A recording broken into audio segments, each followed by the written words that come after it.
Welcome back. You've made it to the end of chapter 8. And we're going to talk about a few ways that bacteria are able to diversify their genome. One thing that can happen is called genetic recombination. Genetic recombination happens in meiosis in humans and in many other species. It contributes to genetic diversity for sexually reproducing organisms. This is a natural source of variation from evolution. In genetic recombination, there are two strands of DNA that are just going to recombine.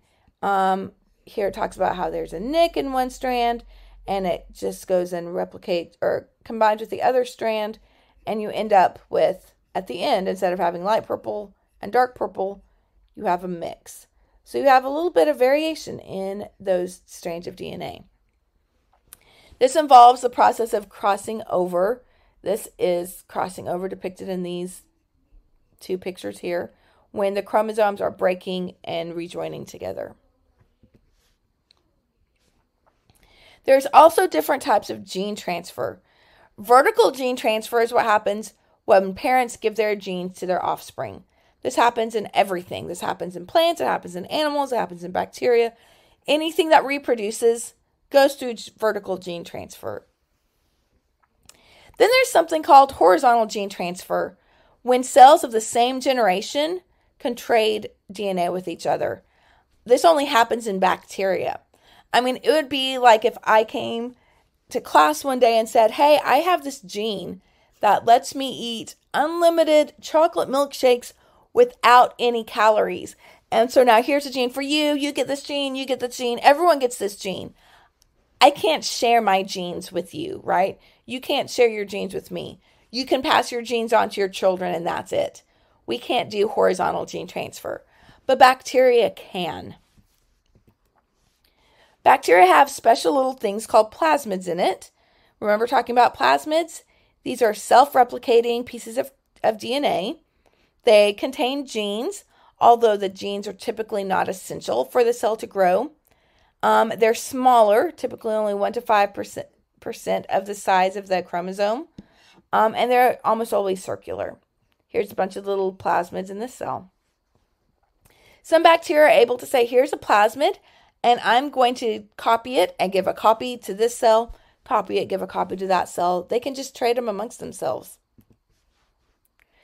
There's different kinds of plasmids, though. One is a conjugative plasmid, or the F-factor plasmid. The conjugative plasmid gives the cell the ability to make sex pili. Remember talking about sex pili in chapter 4? They allow two cells to connect with each other and trade pieces of DNA. So if a cell has a conjugative plasmid, it can make a sex pilus and transfer that plasmid to other cells. So then other cells are capable of making sex pili and transferring their plasmids. There are dissimilation plasmids. Dissimilation plasmids are plasmids that have genes that give the cell the ability to catabolize weird stuff. So often these are used for bioremediation. So cells are specifically created to have these dissimilation plasmids. So maybe they start being able to break down an oil spill, or break down styrofoam, so you don't have styrofoam littering everywhere. That's what dissimilation plasmid does. Catabolize unusual stuff. They eat weird stuff. Then there are resistance plasmids, or R factors, that give a cell resistance. This is a big deal because we don't want cells to be resistant to antibiotics. We want to be able to kill infections, not have them be resistant. So resistance plasmids could give the cells the ability to grow in the presence of antibiotics, grow in the presence of heavy metals or toxins without being harmed by those products. Okay, what are the 3 types of genes that plasmids can carry? List those 3. Tell me what those 3 can do. Then there's 3 different ways that cells can do horizontal gene transfer. Again, this is only bacteria we're talking about. This is not people or plants. The first is genetic transformation. Genetic transformation is the ability of a cell to just pick up pieces of DNA around it in its environment. It doesn't have to be in a living cell. It doesn't require cell-to-cell contact. Just, maybe a cell died. When it died, it spewed its DNA around it. And the next cell comes up and says, oh, cool, I'm going to take this DNA. Frederick Griffith did this really cool experiment that he did not get the results he was expecting, but it's actually a pretty groundbreaking experiment for what it did teach us. So he had this bacteria, and this bacteria had a capsule on it. The capsule made that bacteria pathogenic because with the capsule, the immune system was not able to fight it. So if you took this living encapsulated bacteria and injected it into the mouse would die.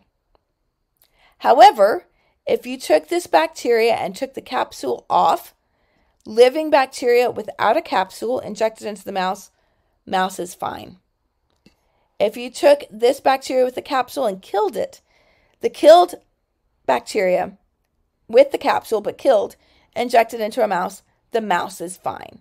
Okay? So without the capsule, it can't harm you. If it's dead, it can't harm you.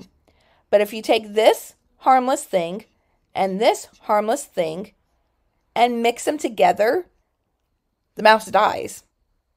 A little bit unexpected. He's like, this isn't harmful. This isn't harmful. What's going on? What's going on is transformation. I'm going to back up a slide. So this living cell without the capsule was able to come along and find the DNA for the capsule just laying around in the solution. It picked up that gene for the capsule, put it in, and now that cell is able to make a capsule. And when Griffith took these bacteria, when he isolated out of the dead mice, he found living encapsulated bacteria. So these living unencapsulated picked up the bacterial genes to make the capsule and turn into living encapsulated bacteria. That's transformation, when a bacteria picks up stuff from its environment. Next is conjugation. Conjugation requires cell-to-cell contact. So this is where the sex pilus comes in. Here you have a cell that is F positive. It contains the plasmid to be able to make a pilus. So it makes a pilus, connects to another cell. It can transfer its DNA to this cell, and now this F negative cell is going to be F positive. It'll be able to pick up that plasmid and be able to start making sex pilus to connect to other cells. And then they can connect and share other plasmids as well. Some cells are able to make a mating bridge, which is a little bit closer, shorter distance connection between them to share DNA. The third way that bacteria can do horizontal gene transfer is through transduction. Transduction is going to require a virus. So you have a little living bacterial cell, and here's a bacteriophage or a phage.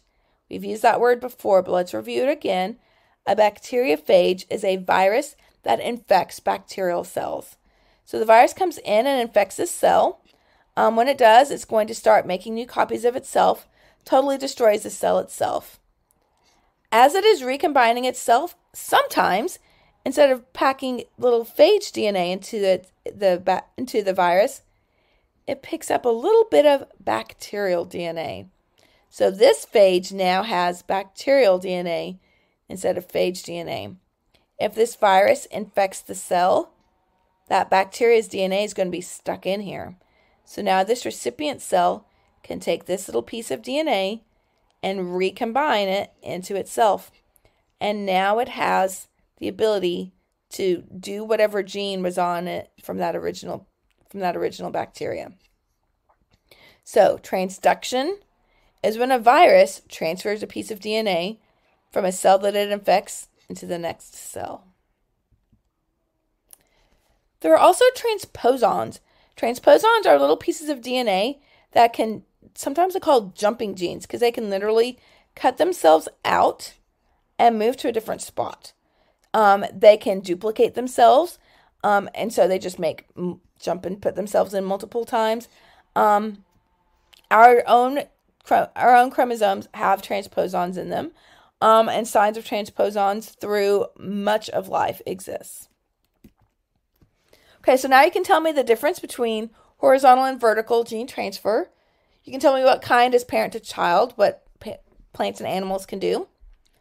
You can tell me what type of horizontal gene transfer requires cell-to-cell contact, what type of horizontal gene transfer requires a bacteriophage, and from where does diversity in genotypes come? All right, I hope you've enjoyed genetics. It's one of my favorite things that we talk about in this class, and we have come to our end of this chapter. I will pick up with chapter 20, so I will see you next time when we talk about chapter 20. Let me know if you have any questions, and I'll talk to you later. Bye.